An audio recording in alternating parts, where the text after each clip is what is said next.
Hey there, cats and kitties. I am the Blues Man, Johnny Blues. With this video, I'll be discussing my thoughts on episode 7 of the anime series Ushio to Tora, and this was just an incredible episode, at the center point of which was Shigure, Ushio's father, all throughout. I mean, we are finding this guy to be, as Ushio is coming home after talking to that sea spirit in the previous episode, and being effectively told, hey, your mom's still out there, that witch, avoid her at all costs, Tora, and all this stuff.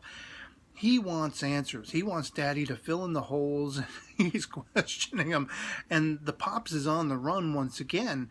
But we're finding out in this episode that he is not some aloof, wandering hobo. He's not being just a bohemian bad father, even though he's not the best father in the world, as both Ushio and Shigure himself admits by the end of the episode.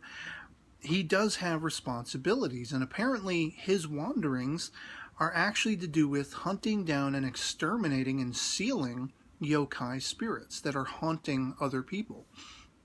And he's working as sort of one small leaflet on this gigantic, conglomerate tree of people who do this, I guess, because he ends up going to this, old woman who is like, he's not the top tier. He answers to somebody. There's somebody above him, this old woman, who sits upon a dais, and they're all in silhouette, but it's her in the centermost, portion of it. And she's got these 4 other guys, 2 on each side of her, who I guess are also shaman priests, and it's her, say, basically, but they're asking Shigure what's with his arrival, how did things go with the last spirit, and is there any other news? And he has to tell them, well, the beast spear, my son pulled it out, it's, been activated, it's being used, there's that. Yokai Tora, he's named it, it's kind of like his pet, it's his dog, it's his buddy, they're working together, and they immediately want the beast spear, and they immediately want Tora dead. And basically Shigure is pleading with them, and he's trying to make a really grand show of, look, if there's any danger, if there's any potential danger with the beast spear being active, with my son trying to utilize it and wield it with this Tora yokai, I will intervene. I will make that decision. I'll make that call, and I'll do what's necessary, even if it means putting both of them to death myself. And of course, the 4 guys on the dais are like, it's his son. He's not going to do that. They're gunning, for the beast spear, for Ushio, for Tora, for Shigure by the end of this episode.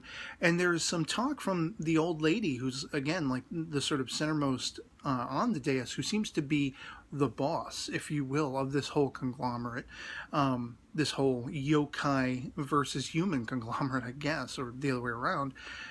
She mentioned something about, well, this might be the hallmark of the revival of Hakumen no Mono.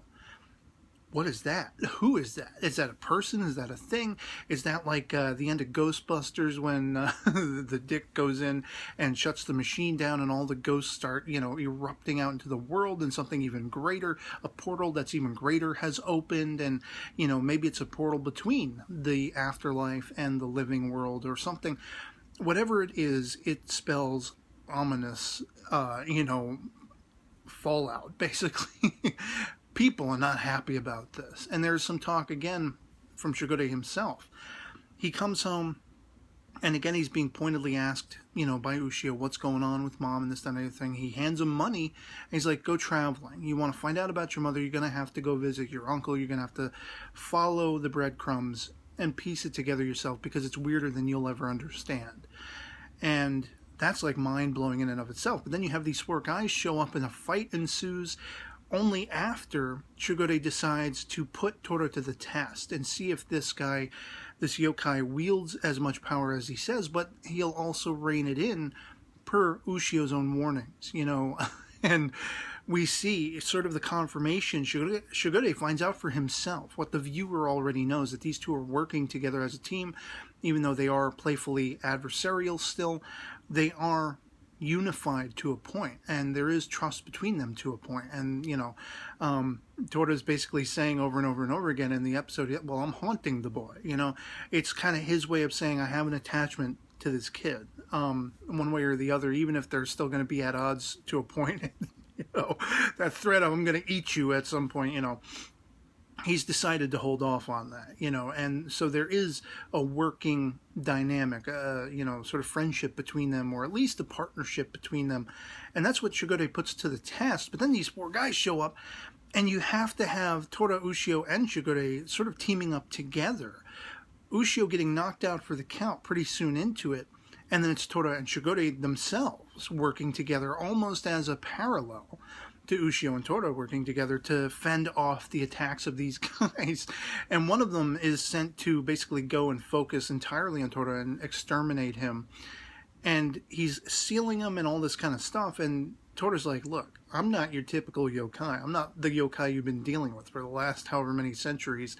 I'm something entirely different. I'm on an entirely different level. And he's like still walking toward this guy. He smacks him. He sends him flying.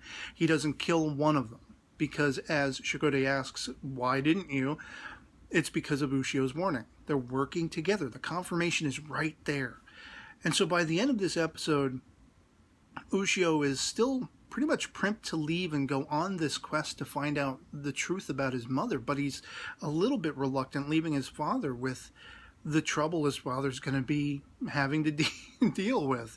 And I love the goofy scenes like, he's basically mulling it over as dad's gone missing once again during the middle portion of the episode, and he's like making a cup ramen, and he's got some sausages, which he's slicing open using the beast spear, but then he spills it because Tora comes over and he gloms onto his arm, and he's like eating the sausage right out of his hand, 3/4 of the arm in his mouth while he's doing so.